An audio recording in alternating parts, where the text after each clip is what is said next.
সামরিক মহড়া, ক্ষেপণাস্ত্র পরীক্ষা, আকাশ সীমা বন্ধ। কাশ্মীরের পেহেলগামে পর্যটকের ওপর সন্ত্রাসী হামলার পর দক্ষিণ এশিয়ার দুই পরাশক্তি ভারত পাকিস্তানের মধ্যে বেড়েই চলছে উত্তেজনা। এবার রাজস্থান সীমান্ত থেকে এক পাকিস্তানি রেঞ্জার্সকে আটক করেছে বিএসএফ। এক প্রতিবেদনে ভারতীয় সংবাদ মাধ্যম এনডিটিভি জানায়, শনিবার আটক করা ওই পাকিস্তানি রেঞ্জারের পরিচয় এখনও প্রকাশ করা হয়নি। তিনি বর্তমানে বিএসএফ এর রাজস্থান ফ্রন্টিয়ারে রয়েছেন। এর আগে গত 23 এপ্রিল পাঞ্জাবের ফিরোজপুর সেক্টরের সীমান্ত পেরিয়ে ভেতরে ঢুকে পড়া বিএসএফ কনস্টেবল পূর্ণম কুমার শাহুকে আটক করে পাকিস্তান রেঞ্জার্স।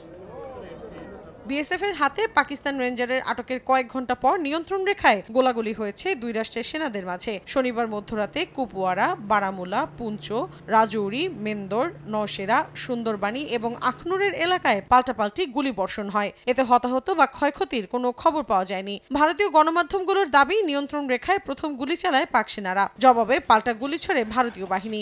একই দিন কাশ্মীরের শ্রীনগরে 12টিরও বেশি বাড়িতে নতুন করে ধরপাকড় চালানো হয়। বাসিন্দাদের অভিযোগ, তল্লাশির নামে লুটপাট চালাচ্ছে নিরাপত্তা বাহিনী। কাশ্মীর ইস্যুতে চলমান উত্তেজনার মধ্যে এবার পাল্টা পদক্ষেপ হিসেবে নিজেদের বন্দরে ভারতের পতাকাবাহী জাহাজ নিষিদ্ধ করেছে পাকিস্তান। এর আগে ভারতের পক্ষ থেকেও একই ধরনের নিষেধাজ্ঞা দেওয়া হয়। শনিবার ভারতের জাহাজ চলাচল বিষয়ক বিভাগের মহাপরিচালক এক বিবৃতিতে জানান, জনগণ ও দেশের জাহাজ চলাচলের স্বার্থ রক্ষা ও অবকাঠামো নিরাপত্তা নিশ্চিতে এ আদেশ দেওয়া হয়েছে। এদিকে পাকিস্তানের সমুদ্র বিষয়ক মন্ত্রণালয় বলছে, প্রতিবেশী দেশের সঙ্গে সাম্প্রতিক পরিস্থিতির পরিপ্রেক্ষিতে সামুদ্রিক সার্বভৌমত্ব রক্ষা ও জাতীয় নিরাপত্তা নিশ্চিতে নয়াদিল্লির পতাকাবাহী জাহাজকে ইসলামাবাদের কোনো বন্দরে প্রবেশ করতে দেয়া হবে না।